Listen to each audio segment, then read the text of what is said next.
ഹിമകുന്ദമൃണാളാഭം ദൈത്യാനാം പരമം ഗുരും സർവശാസ്ത്രപ്രവക്താരം ഭാർഗവം പ്രണമാമ്യഹം.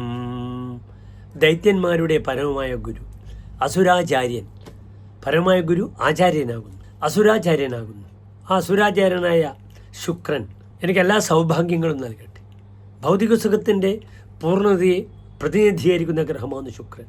വിവാഹം, സൗഭാഗ്യങ്ങൾ, നല്ല ഭക്ഷണം, നല്ല സുഹൃത്തുക്കൾ, വാഹനം, ആഡംബരം, ജീവിതം പച്ച മലയാളത്തിൽ അടിച്ചു പൊളിച്ച് തീർക്കുക. ഇതൊക്കെ ആരുടെ ധർമ്മമാണ്? ശുക്രൻ്റെ ധർമ്മമാണ്. രണ്ട് ആചാര്യന്മാരാണ്. ദേവന്മാരുടെ ആചാര്യൻ വ്യാഴം. പക്ഷെ വ്യാഴത്തിനാണ് പ്രാധാന്യം. ബൃഹസ്പതി ജീവഹ, ഒരാളെ ജീവിപ്പിക്കുന്നതാണ് വ്യാഴം. മറിച്ച് ശുക്രനാണെങ്കിൽ ഭൗതിക സുഖത്തിൻ്റെ കാരകനാകുന്നു. ഇതാണ് വ്യാഴവും ശുക്രനും തമ്മിലുള്ള വ്യത്യാസം. ശുക്രൻ കലകളിലും മറ്റ് ഭൗതികമായ സുഖങ്ങളിലും മാത്രം താല്പര്യം. വ്യാഴമാണെങ്കിൽ ആത്മീയമായ സുഖങ്ങളോടുള്ള താല്പര്യം. ഇതാണ് രണ്ടിൻ്റെയും തമ്മിലുള്ള വ്യത്യാസം. രണ്ട് ആചാര്യന്മാരാണ്, പരമ ആചാര്യന്മാരാണ്. അതിൽ ശുക്രാചാര്യൻ എന്തുകൊണ്ടും മഹനീയമായൊരു സ്ഥാനത്തെ കൽപ്പിക്കപ്പെടുന്നുണ്ട് നമ്മുടെ ജ്യോതിശാസ്ത്രത്തിൽ. ഇവിടെ ശുക്രൻ കർക്കിടകത്തിൽ നിന്നും തൻ്റെ ശത്രുക്ഷേത്രമായ, കർക്കിടകവും ശുക്രന് ശത്രുക്ഷേത്രമാണ് ചന്ദ്രക്ഷേത്രം, മറ്റൊരു ശത്രുക്ഷേത്രമായ സൂര്യക്ഷേത്രത്തിലേക്ക് വരികയാണ്.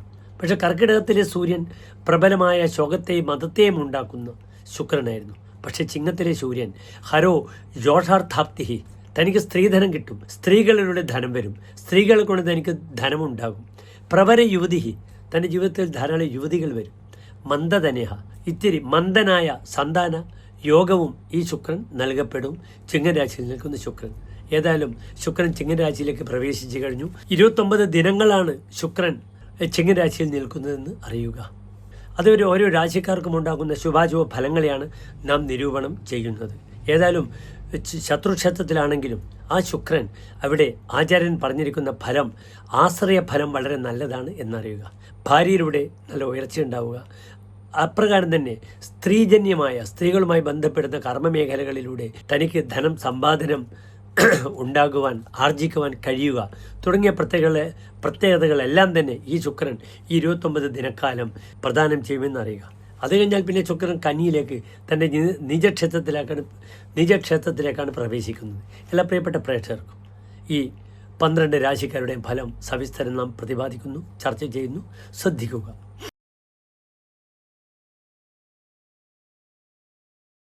അശ്വതി ഭരണി കാർത്തിക നക്ഷത്രത്തിൻ്റെ ആദ്യത്തെ 15 നാഴിക വരുന്ന 2.25 നക്ഷത്ര സമൂഹം. ഇവിടെ ശുക്രൻ നിൽക്കുന്നത് മേടൻ രാശിക്കാർക്ക് 2 ഭാവങ്ങളുടെ അധിപനാണ്. അവരുടെ വാക്കാണ്, വിത്തമാണ്, കുടുംബമാണ്. മറ്റൊന്നെന്താണ്? അവരുടെ വിവാഹമാണ്, യാത്രയാണ്. 7ാം ഭാവവുമായി ചിന്തിക്കുന്ന എല്ലാ ഭാവങ്ങളുമാണ്. വിവാഹം, അതിനാലോക, ഭാര്യാഭർത്തൃ സമാഗമ, ഭാര്യാഭർത്തൃ ബന്ധങ്ങൾ, ഭാര്യാഗ്രഹം, ഇതൊക്കെയാണ് 7ാം ഭാവം കൊണ്ട് ചിന്തിക്കുക. ഇവിടെ ശുക്രൻ നിൽക്കുന്നത് നല്ല ഭാവത്തിലാണ്. ശുക്രൻ നിൽക്കുന്നത് 5ാം ഭാവത്തിലാണ്. അതിനാൽ മേടൻ രാശിക്കാർക്ക് വിവാഹിതരാകാനും ആ വിവാഹിതരായ ദമ്പതികൾക്ക് വളരെ പെട്ടെന്ന് തന്നെ ഭാര്യയ്ക്ക് ഗർഭധാരണത്തിനും ഏറ്റവും അനുകൂലമായ സമയമാണ്. പുതിയ ധന സമയം സമാഗതമാവുകയാണ്. ധനപരമായ അഭിവൃദ്ധി ഉണ്ടാകും. പല കാര്യങ്ങളും സൂക്ഷ്മമായി ചിന്തിച്ച് ധാരാളം ധനം സമ്പാദിക്കുവാനുള്ള ഒരു ആർജവം ഈ ഒരു മാസക്കാലം ശുക്രൻ പ്രദാനം ചെയ്യപ്പെടും മേടൻ രാശിക്കാർക്ക് എന്നറിയുക. നല്ലൊരു ഭാവമാണ്. 5ാം ഭാവത്തിൽ ശുക്രൻ വളരെ നല്ലതാണ്.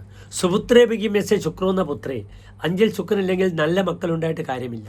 അതിനാൽ യുവതികൾക്ക് ഗർഭം ധരിക്കാം, അല്ലെങ്കിൽ മക്കൾ സന്താനങ്ങളുള്ള യുവതികൾക്ക്, അമ്മമാർക്ക് മക്കളെ കൊണ്ട് വളരെ ഗുണം വരും. അവർക്ക് ജോലി കിട്ടും, അവരുടെ വിവാഹാദി വിഷയങ്ങൾ നടക്കും. ഇതൊക്കെ സംഭവിക്കും. അതാണ് 5ൽ ശുക്രൻ ഇല്ലെങ്കിൽ നല്ല മക്കളുണ്ടായിട്ട് കാര്യമില്ല. പ്രയാസേന കിബിയോ ന സമ്പാദിതാർത്ഥ, താൻ കഷ്ടപ്പെട്ട ധനത്തിനെ കൊണ്ടൊരു കാര്യവുമില്ല. അതിനാൽ 5 ശുക്രൻ ഉണ്ടെങ്കിൽ താൻ കഷ്ടപ്പെട്ടുണ്ടാക്കിയ ധനം സന്താന ശ്രേയസ്സിനായി വിനിയോഗിക്കാം. അവർക്ക് ആഭരണങ്ങൾ എടുക്കാം, വിവാഹാദി വിഷയങ്ങളാകാം.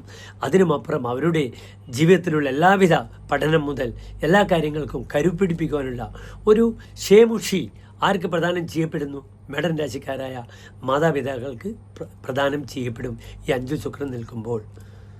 ഉദർക്കം വിനാമന്ദം ഇഷ്ടാചനാഭ്യം അധീതന കിഞ്ച് കവിത്വന ശക്തി, ഭാവനാവിലാസം അതിൻ്റെ പൂർണ്ണതയിലെത്തിക്കുവാൻ കഴിയും.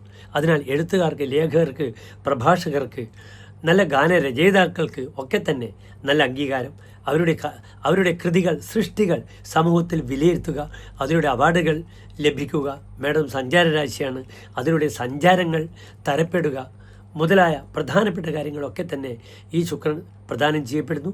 മന്ത്രസ്ഥാനത്ത് 5-ാം ഭാവത്തിൽ നിൽക്കുന്നുണ്ട്. നന്നായി മന്ത്രം ജപിക്കുക. ശുക്രനെ കൊണ്ടാണ് നമുക്ക് അന്നപൂർണേശ്വരി, ലക്ഷ്മി, യക്ഷി ഇതൊക്കെ ചിന്തിക്കേണ്ടത്.